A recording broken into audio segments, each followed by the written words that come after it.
Hello दोस्तों, नमस्ते। मैं अविनाश। मेरे YouTube channel fish farming techniques पे आपका स्वागत है। जैसा कि मैंने आपको पिछले वीडियो में कहा था कि मैं आपको सारा डिटेल शेयर करूंगा अपने IMC कल्चर के बारे में, तो आज मैं आपसे बात करने आया हूँ कि जब आप फ़िश ख़रीदते हो, फ़िश की सीड ख़रीदते हो और आपको जब ट्रांसपोर्ट करना होता है तो आपको किन किन चीज़ों को ध्यान में रखना चाहिए। याद रहे, अगर आप ये वीडियो ध्यान से देख लेंगे तो नेक्स्ट टाइम आप जब सीड खरीदने जाओगे तो आपको वो सारे प्रॉब्लम नहीं होगी जो बहुत सारे लोगों को होता है। इनफैक्ट मेरे साथ भी बहुत सारा प्रॉब्लम हुआ था, इसीलिए मैंने चाहा कि ये सारी चीज़ें आपके साथ शेयर करूं। तो सबसे पहले आते हैं कि ये ट्रांसपोर्टेशन या ये जो भी मुद्दा है ये इतना इम्पॉर्टेंट क्यों है। फ़िश का जो कंडीशनिंग होता है, चाहे ट्रांसपोर्टेशन या कुछ भी, वो इतना इम्पॉर्टेंट क्यों होता है। तो ये चीज़ हमें समझना होगा कि आप जब बच्चा ख़रीदते हो, आप जितना भी बच्चा ख़रीदते हो, तो ये आपका सक्सेस होता है कि आप जितना ख़रीदे हो उतना ही आपके फार्म तक आया है कि नहीं आपका सीड। ये इसी में आपका बहुत बड़ा एक सक्सेस पॉइंट होता है। और अगर आप यहाँ पे फेल कर गए तो आप समझ लो कि आपका पहले ही मतलब गेम स्टार्ट में ही आप बहुत अच्छे तरीके से हार जाते हो अगर आपकी मछलियाँ मरने लगती हैं, राइट। तो मैं अपना एक्सपीरियंस आपके साथ शेयर करता हूँ कि कैसे करना चाहिए, कैसे नहीं करना चाहिए। तो आप जब सीड लेते हो तो सबसे पहले आप ध्यान में रखो कि आप जिससे भी सीड ले रहे हो, चाहे वो हैचरी वाला हो, चाहे हैचरी से लाके जो लोग पालते हैं और अपने पास रखते हैं और उसको बेचते हैं, चाहे आप उससे सीड खरीद रहे हो, आप यू मेक श्योर कि आप जाके पहले बच्चे को खुद से जाके देखें। एटलीस्ट एक दिन पहले आप जाके बच्चे को देख लें कि आपका बच्चा कैसा है, जो बच्चा आपको देने वाला है। एग्जैक्टली आप उनसे पूछें कि आप कौन सा बच्चा मुझे देने वाले हो, किस तालाब का बच्चा देने वाले हो या किस टैंक में आप बच्चा रखे हुए हो जो आप मेरे को देने वाले हो, और वही बच्चा आपको दे रहा है, आप इसकी भी गारंटी रखो। और आप ये चेक करो कि वो बच्चा कितना एक्टिव है, पहला चीज़।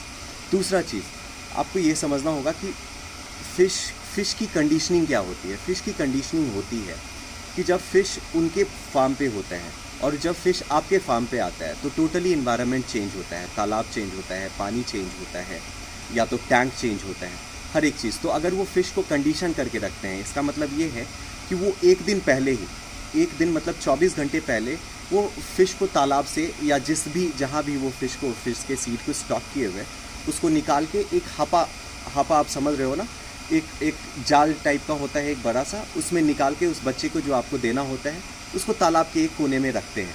और उसमें रेगुलर मतलब फ्रेश वाटर सप्लाई होता रहता है ताकि फ़िश को वेल ऑक्सीजनेटेड वाटर भी मिले और फ़िश का जो है वो मतलब ये जो भी उनका पॉटी है, सुसु है, वो खाली हो जाए। ये बहुत ही मायने रखता है। ये इसीलिए भी मायने रखता है क्योंकि अगर मछलियों के पेट में कुछ है, अगर वो खाना लेके वो ट्रांसपोर्ट होती हैं तो वो इम्यूनिटी उनका और भी कमज़ोर होता है, उनका मोर्टालिटी का चांस और भी ज़्यादा होता है। तो इसलिए आप ये मेक श्योर करें कि वो आपके फ़िश को जो आपको देने वाला है वो एक दिन पहले ही हापे में डाल के रख दें, और ताकि जब दूसरे दिन आप जब लेके आ रहे हो फ़िश को तो उनके पेट में कोई भोजन नहीं होना चाहिए। ये पहला चीज़ ये कि आप अगर फ़िश हैचरी वाले से ले रहे हैं तो यू मेक श्योर कि आप उनके ब्रूडर को देख लो फ़िश लेने से पहले। बहुत सारी जगह पे क्या करते हैं हैचरी वाले कि वो छोटे फ़िश का भी ब्रीडिंग करवा देते हैं, जो कि नहीं होना चाहिए। उनका मैच्योरिटी फिर आपको बहुत जल्दी नहीं मिलने वाला है, राइट। तो आप ये दूसरा चीज़ हो गया जिसको आप ध्यान में रखते हो। तीसरा चीज़ ये कि आप जैसे आप अगर ईयरलिंग लेते हो तो वो आप किसी हाफ ट्रक या ऐसे में लेके आते हो पानी भर के, तो एक चीज़ का आप मेक श्योर करें कि वो जब आपको सीड दे रहा है, मछली का बच्चा आपको जहाँ पे दे रहे हैं, वो उस ट्रक में उस पर्टिकुलर तालाब का ही पानी भरा जाए जहाँ पे उसने हापा मार के मछली के बच्चे को रखा था। उससे क्या होता है कि मछलियों को स्ट्रेस नहीं आती है और टेम्परेचर चेंज के वजह से। अगर वो मोटर का पानी या सबमर्सिबल का पानी अगर मोटर के पानी से आपके ट्रक को भर देता है और उसमें अगर मछलियों को डालता है तो हो सकता है कि तालाब के पानी में टेम्परेचर डिफरेंस हो बिटवीन तालाब का पानी और आपके ट्रक में जो पानी भरा गया है। तो ये दूसरा एक बहुत ही इम्पॉर्टेंट फैक्टर होता है, इस चीज़ को आपको हमेशा ध्यान में रखना चाहिए। तीसरा मेन बहुत ही इम्पॉर्टेंट चीज़ ये है कि मछली जब वो आपका माप रहे हैं, आपको देने से पहले वो मेज़र करते हैं कि कितना किलो बच्चा है, क्या नहीं है, कैसा है। तो आप मेक श्योर करें कि वो एक बार में 4 से 5 किलो सीड को ही वो एक ट्रे में रख के तौलें। इससे क्या होता है कि आपकी फिशेस का मतलब उनको उनको चोट लगने का चांस बहुत कम हो जाता है। और 4 से 5 किलो अगर रहता है तो उनको ट्रांसफ़र करने में भी, ट्रक में भी ट्रांसफ़र करने में उन्हें चोट लगने का चांस बहुत कम हो जाता है, राइट। सेम चीज़ अप्लाई होता है जब आप उसको अपने टैंक में जब आप मछली लेके अपने फार्म पे आ जाते हो, लेट्स से आप 40-50 किलोमीटर 40 किलोमीटर से आप मछली लेके आए हो, तो आप सबसे अच्छा टाइम है कि आप मॉर्निंग या इवनिंग टाइम में मछली के सीड को लेके आए। ये सबसे अच्छा और रिकमेंडेड टाइम है। इसमें क्या होता है कि ज़्यादा धूप होने से पानी का ऑक्सीजन लेवल भी घटता है, और जब पानी गर्म हो जाता है उसमें ऑक्सीजन घुलता भी कम है। तो अगर आप मॉर्निंग या इवनिंग में पानी ये सीड लेके आते हो तो बेस्ट पार्ट होता है कि आपकी मछलियों को स्ट्रेस थोड़ा कम होता है।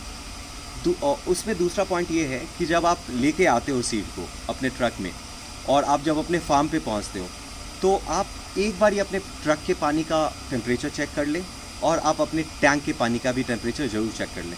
दोनों आसपास होना चाहिए, अदरवाइज़ उसके वजह से भी फिशेस को स्ट्रेस आती है और स्ट्रेस होने के बाद बहुत सारी बीमारियाँ, और उसके बाद आप अपने फ़िश को सैनिटाइज़ करके आराम से आप अपने टैंक में डाल सकते हो। ये एक बहुत ही इंपॉर्टेंट चीज़ होता है क्योंकि इसका सक्सेस आपका बहुत कुछ का सक्सेस डिफ़ाइन करता है। आपकी सीड अगर अच्छे से आ जाती है और आपके एनवायरनमेंट में अच्छे से सेट हो जाती है, टैंक के एनवायरनमेंट में, तो उसमें बीमारी भी नहीं आती है और कोई प्रॉब्लम भी नहीं आती है, राइट। तो बस आप इन चीज़ों का ध्यान रखें और आगे जैसे जैसे होता है मैं अपडेट आप लोगों को देता रहूँगा। Thank you so much. मेरे यूट्यूब चैनल को आप सब्सक्राइब कर लीजिए, देता रहूँगा आपको नया नया update. Thank you so much.